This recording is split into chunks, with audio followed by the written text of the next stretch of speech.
7 things I will need to tell them, and these are the things. All right? It's based on all the experiences I've had counseling women and all that, all the cases I've seen.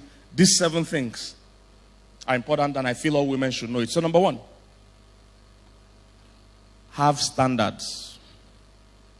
Have what? Standards. Number 1. Ladies, have standards. Standards will save you. Standards will save you. Standards will save you. Have standards. The reason why many women don't have standards is that somewhere along the line, they are thinking that standards will actually drive the right men out of my life. In other words, totally the opposite. Standards will attract the right man into your life. As a matter of fact, you don't want any kind of man in your life. You want the right kind of man, and standards are actually the best way to actually screen. It's the best way to screen the guys that are not serious. Because, the way life works, especially, today, the way life still works largely is that women stay on their own and men do the toasting or the proposing or make the first move. Am I correct? That's how it happens. And the challenge with that is that as a woman, even when you see prospective guys or the kind of guys you think you like, you are not really at liberty, to really, really just go and tell them, say, hey, fine boy, what's up? I like you. You can't do that. So you have to just chill, until the guy notices you. However, for men, have the luxury and the liberty to look at amongst ladies and look at the one they like and approach that lady. Do you understand what I'm saying? Because of that, your best bet is to have standards. Standards will help you screen. Because anybody can come to you. Anybody is free to approach you. How do you differentiate those that are serious with those that are not serious? How do you differentiate those that you can share a life with and those you should never even share a handshake with? Standards. Standards. Is somebody getting what I'm saying? Standards are good. Standard screen. Those of you that are in church, I've shared this story many times. I'm a car lover, I'm a car enthusiast.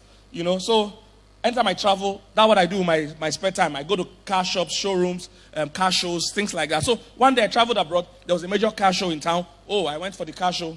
And I was going to all the car shops. And I was entering all the cars. I went, I'll put it on. I'll tell them, put it on. Start it. I'll ask questions. What was this like? This was. And they will answer me, They were answering everybody. But in that car shop, in that car show, they had where they're selling Maybach. Maybach is the senior brother of Mercedes-Benz. Benz is already expensive. Then Maybach is the luxurious Benz. So you can picture what the price is like. When I got there, of course, as usual, I wanted to bounce inside. They just stopped me. Said, excuse me, you can't go. I said, is it not car show? I'm here to check the car out. They said, no. They said, this segment is strictly by invitation.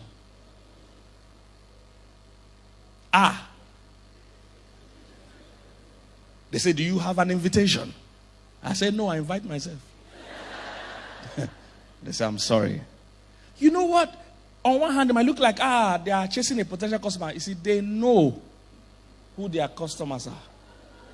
The price of Maybach, you can't be passing by and buy it. I get what I'm saying? There are things you can be passing by and you were not planning to buy before, and you just sit and like it and buy it. Their prices are low. Things like Ferrari, things like Maybach, you must have alerted your account officers months ahead that there will be a major withdrawal. You must have checked it out. You don't buy something that is $2 million, out of just excitement. You must have checked it out, made inquiries, had meetings. Is somebody getting what I'm saying? They were able to screen and they were correct. I was not going to buy. I was not going to buy. I was just strolling past. People that are strolling past don't buy those guys. See, you need to put value on yourself. I've heard guys say, how can we marry is something we have not tested. You can't buy a car you have not tested. It's not all cars. I don't know if you're getting what I'm saying. Have standards. When I tell ladies all the time that, hey, it's better not to sleep with somebody until you marry. It looks archaic. It looks stupid. But trust me, check the divorce rates. It will show that God is still wise. When men are doing their own way, it's not working for them. How can we get a car we have not test driven? Trust me, like I said, I'm a car engineer. It's not all cars you can test drive. Like I said, it's my hobby. So when I travel abroad, I will enter some cars. They will allow me to test drive it. They don't even know me. Some of them don't even know if I can drive. But I talk well. Good afternoon. Oh, is this the Corvette, the C7? Say, C7, okay. Is it the one that has the... But I thought, this guy must know cars. I said, yes. I'm looking at... He will not have been checking the car out. I said, can I test it? The guy said, oh, yes, sir. I will drive. I'm not buying. I'm not buying. I'm just testing. But there are some cars I enter. There are some shops I enter. When I enter a Ferrari shop, when you enter, nobody is attending to you. You enter the door, nobody's answering, everybody's walking. By the time you go around and you are seeing the price tag,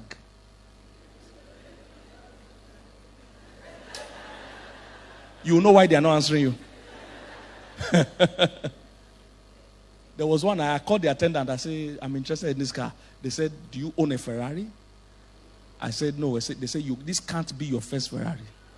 You can't buy this type as your first one. You ought to have had one before you can try this one.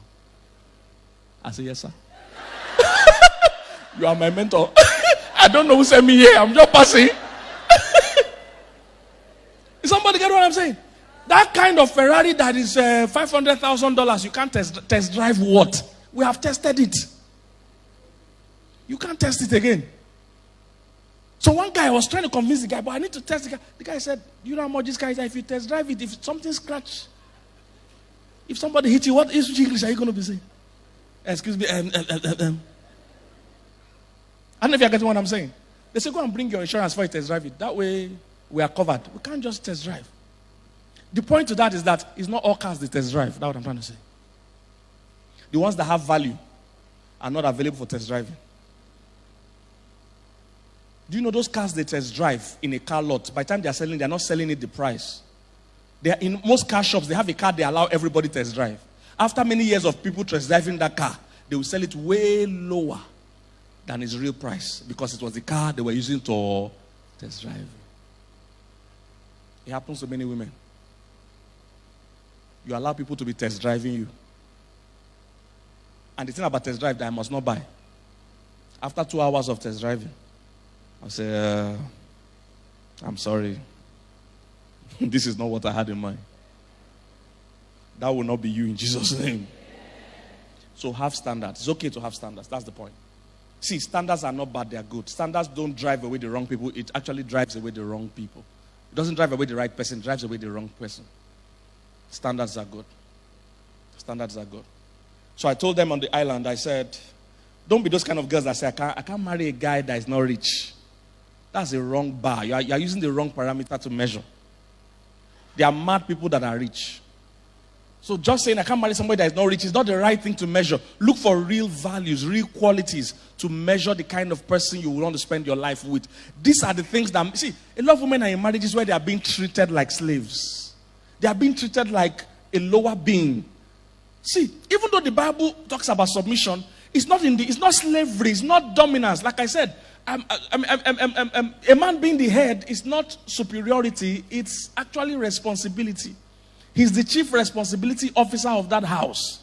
He's not that he's superior to everybody in that house. I don't know if you're getting what I'm saying. But many women, that's the approach they use. They'll say, oh, me, I don't have sense. I just follow this man. No. Sometimes you are way smarter. In fact, many times you are way smarter. But God, because of order, he has to put somebody in charge. Or else there will be chaos. If all of us have to, if we're trying to get out of this hall in a hurry, if we all go together at the same time, it will take us longer. If we line up in a file, in a straight line, we will get out faster. That's what God was trying to achieve. Order. Is somebody getting what I'm saying? So have the right standards. Not I can't marry a guy that doesn't have money. What you should be saying is I can't marry a guy that doesn't respect me. That's a better sense of value. That's what you should be saying. That, hey, if you can't respect me, we have no deal. Be saying things like, I can't marry a man that doesn't listen to me. That's a better thing. Don't say I can't marry a man that doesn't have money. The Bible said, who can find a virtuous woman? Her price is more than rubies. The day you fix a price on your dignity, there will be somebody that's willing to pay it. There are people that have stupid money. So once you say, oh, I can't, they'll just say, we'll pay. Somebody get what I'm saying? There are people that have crazy money. So money can never be what you use to measure your value. The Bible said her price is more than rubies. Meaning that there's no amount of money you can use to measure her value. You must never make any amount of money the thing that makes you do something or not do it. Every time I watch on TV or whatever, when people say, if your wife is upset, just send her alert. I just laugh. I say, what kind of women are these people marrying? That alert can, if your alert can move her, other people's heavier alert will move her. Just send her alert. Really? How cheap? There are some guys that are rich, in countries, there are some countries where you can't park in certain places, they will give you a ticket. You know those places. There's some guys that are so rich. Because they don't want to go the distance to park in the right place, they will park in those places. And they say, we're going to give you a ticket. They say, we'll pay. They're that rich. If money is the only punishment, there are people that will pay. Say, if you slap me, if you slap somebody, it's $500. They say, they will drop 1K and give you 2 slaps. And are you guys what I'm saying? Once you put your value in cash, there are people that will pay and mess you up. You must put higher standards than money. Don't be those kind of girls that say, I can't marry somebody that doesn't have a car. All Uber drivers have car. That can't be what you are using to pick. That doesn't screen well. There's a guy, I watched the video, some of you have seen it on social media. A guy that flew his car from UAE to America. He flew his car, a Lamborghini, from UAE to America to drive the car from America to Canada. He flew it. So police stopped him and said, your car has foreign number plates, UAE number plates. What's the problem? He said, nothing, that I flew my car to drive it here. The guy said, but you have to have local plates. The rich guy said, no, that he has all the documents, that is something he does normally. That he has all the documentation. The policeman never heard that kind of thing before. And the rich man was now making an example to the policeman, saying, it's just like when you want to drive your car in Europe. You just fly to Europe. The policeman said, I don't drive my car in Europe. You see, but that was the normal experience of that guy. He's used to flying his car anywhere he's going. You know the way you carry bag or carry your shoe when you're traveling? Some people carry their car. Do you know what that means? You pay exports, you pay customs, you will clear it. Then when you finish, you will export it back. Do you understand? Once money is what you used to brag, there are people that will pay. I'm just trying to tell you. So you can't say, I can't marry a man that is not rich. What if he's a madman and is rich? What if he's an abuser and is rich? What if this is why many women are in marriage where they are being abused? Because the only thing they said they wanted was that he must be rich. So he was a rich madman. He met your criteria. He must be rich. He said, I'm rich, but I slap. So in the Range Rover, I'll be giving you long range slap. There are many women driving fancy cars, they're having horrible lives. No respect. What you should be saying, I can't marry a man that doesn't respect me. That's what you should be saying.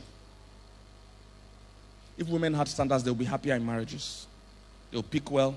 And it's not even just when you're single, even when you're married, men do better with standards. If you leave men, men don't guide themselves well. It's just how men are.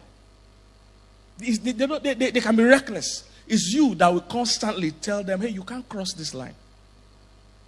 And you will mean it.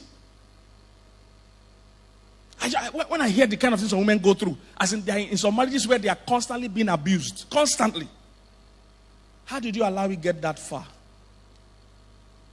Have standards. Even when you are married, you need to let the man know that there are some things we don't do. There are some things we don't do. There are some things you won't take. It might look like, oh, maybe, look, he won't know what you can't take until you tell him what you can't take. He's not going to choose no for you. I've never seen anywhere they're selling something where you come and you see that the price is high. I mean, it's low. And you tell them to increase it. Has it happened to you before? They're selling bag. You get there, you like the bag. You see how much is the bag? You say $2,000. You say this bag is worth $2,500. Can I pay you $2,500? Has it happened before? Nobody increases anybody's value. The only thing we do constantly is try and reduce people's value. People don't know how far or what your value is except you tell them. Have standards. Are you here, somebody? Men are always okay with stating what they want in relationships. That's why I like how men understand it. If a man just wants to be sleeping with you, we say it. Let's just be hanging out. Just be my babe. Let's just see how it goes. Men always say what they want. Let's see how it goes. He will tell you, I want to just mess up with you. I want to mess around with you. It's women, on the other hand, that never say what they want. Women operate with the mindset that, let me play along so that he won't run.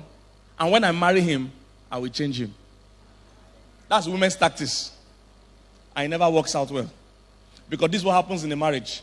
A man is marrying you hoping you will never change. A woman is marrying the man hoping he will change. Wouldn't it be nice if you could read a man's mind? Or if you could at least know why he thinks the way he thinks? This book, my new book titled Manual, answers your questions. Many women have found it frustrating dealing with men because men think differently. So whether you're a single woman or a married woman and you want to have interactions with men, this book will help you. It's my new book titled Manual, How Men Think. I broke down what informs a man's decisions, why he does the things that he does. Just like your device that comes with the manual, consider this your manual for decoding men in your life. It's newly available, it's hot off the press. You can order it from any part of the world that you're in, and we have both in soft copy and in hard copy. I look forward to sending you this copy of this book. Rush right now and get it. It will bless you. And tell a sister, recommend it to a lady.